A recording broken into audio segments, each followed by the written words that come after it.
Throughout history, a few rare individuals have stood apart from ordinary men, not simply because they won battles, but because they understood something deeper, the hidden nature of human strength. Miyamoto Musashi was one of those individuals. Most people remember him as an undefeated swordsman, a warrior who walked through dozens of duels without defeat. But that reputation is only the surface of the story. The truth that shaped his life lies far beneath the legend. Musashi did not triumph because he was stronger than everyone else.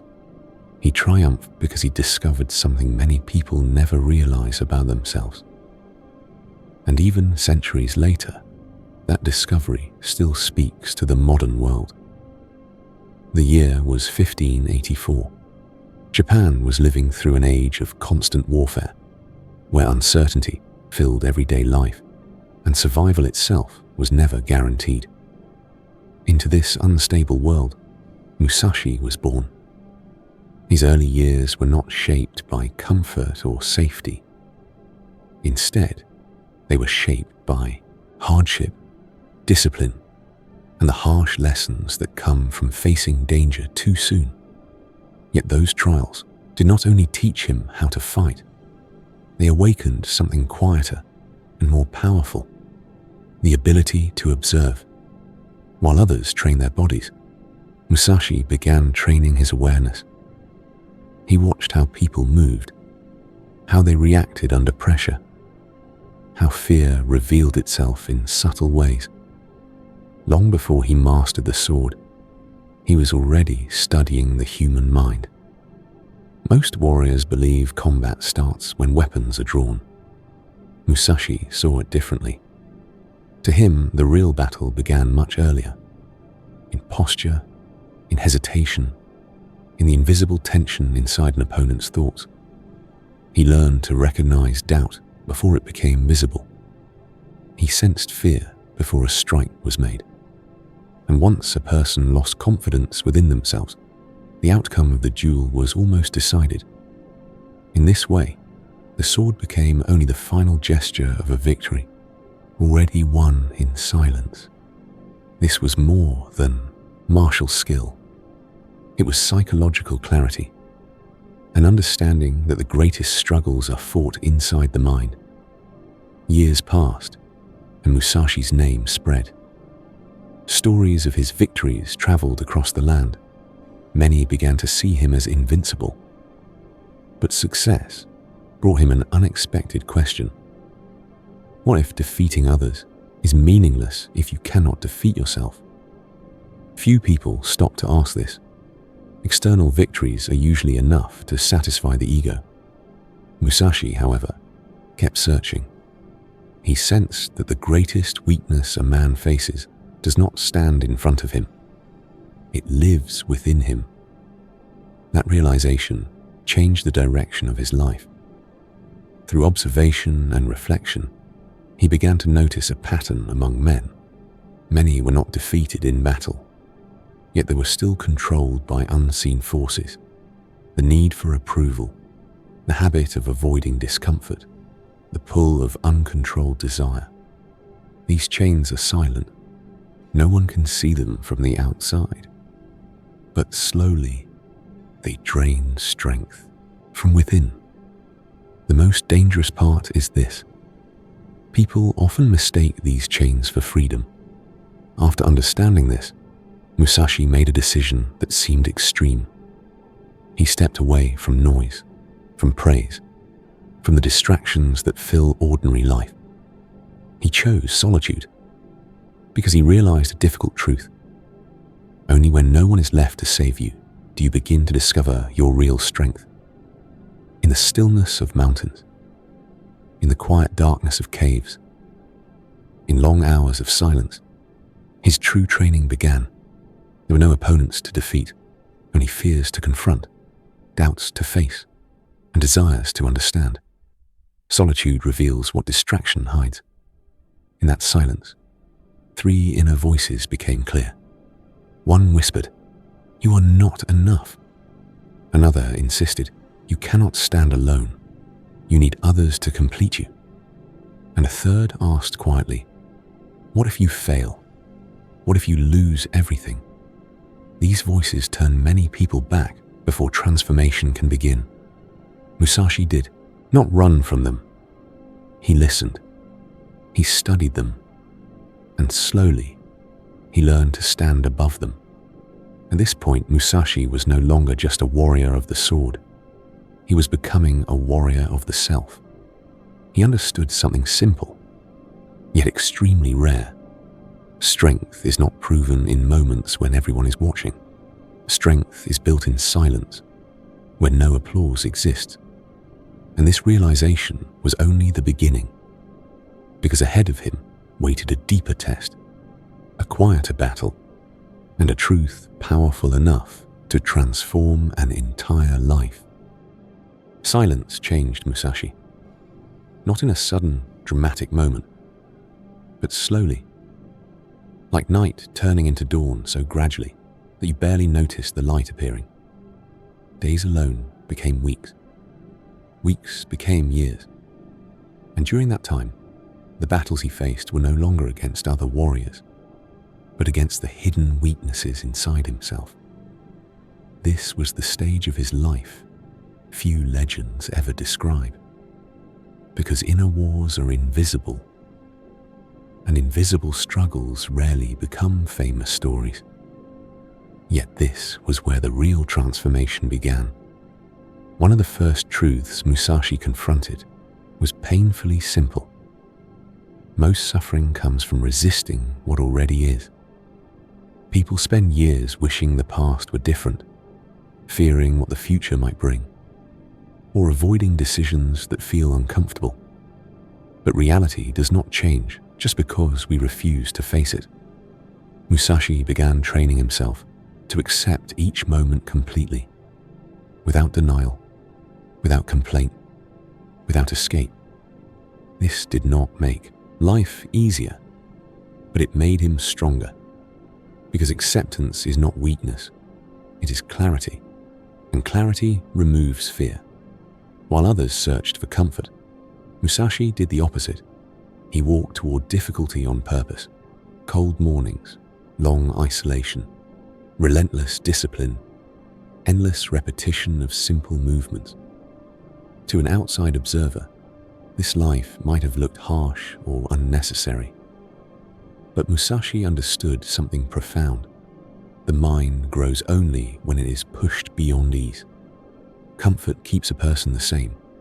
Challenge forces change. Each moment of discomfort became a tool, shaping patience, focus, and emotional control. Over time, pain stopped feeling like an enemy. It became a teacher. Another discovery awaited him, and this one was even more difficult.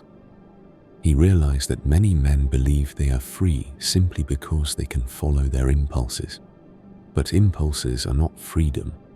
They are control in disguise. Uncontrolled hunger, endless distraction, the constant search for pleasure or validation. These things quietly take power away.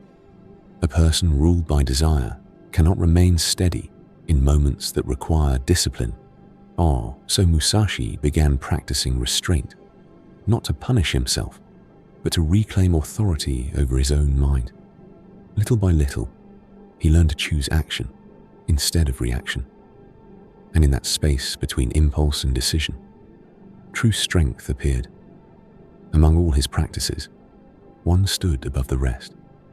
Each morning before sunrise, Musashi sat in stillness and reflected on a single certainty. One day, life would end, not as a dark fantasy, but as a clear acknowledgement of reality. By imagining loss, of breath, of movement, of time, he removed the illusion that tomorrow was guaranteed. And something unexpected happened. Instead of fear growing stronger, it began to fade. Because when death is accepted, many smaller fears lose their power. Embarrassment feels insignificant.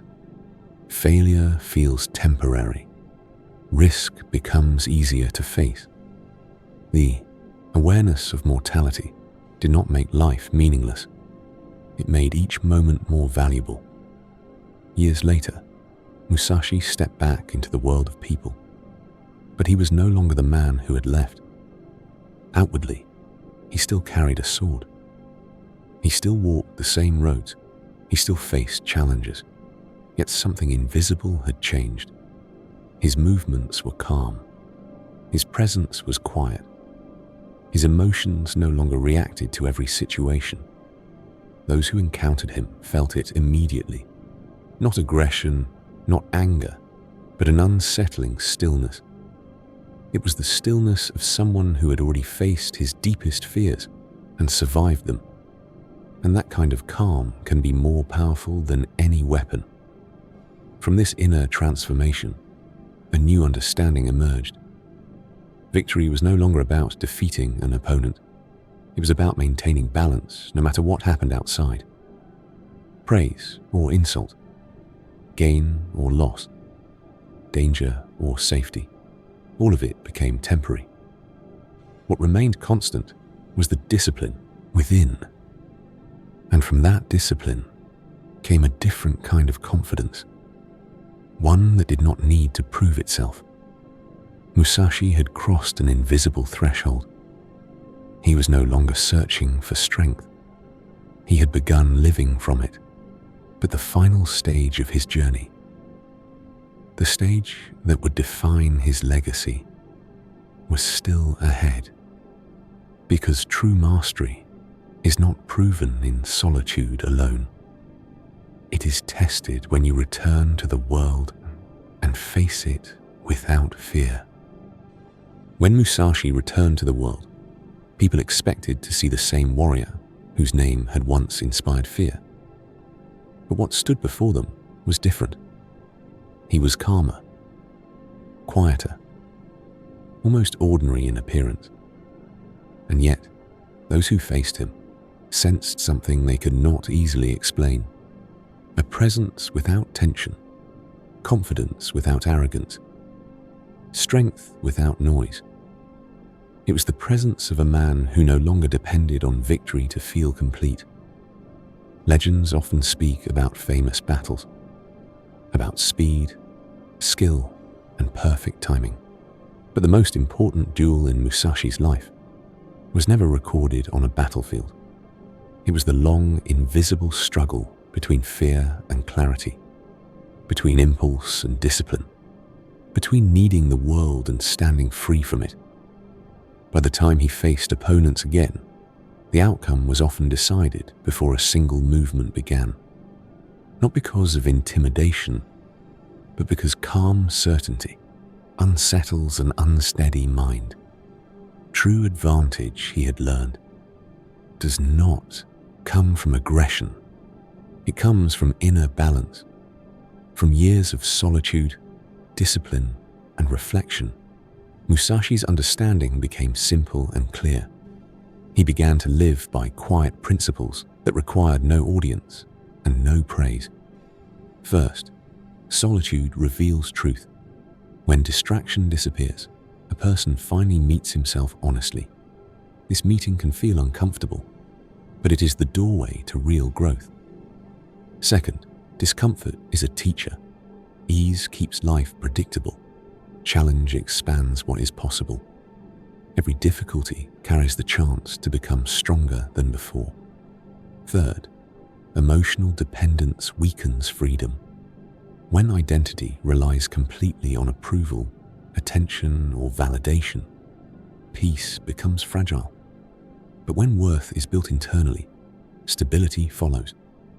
Fourth, remembering mortality clarifies life.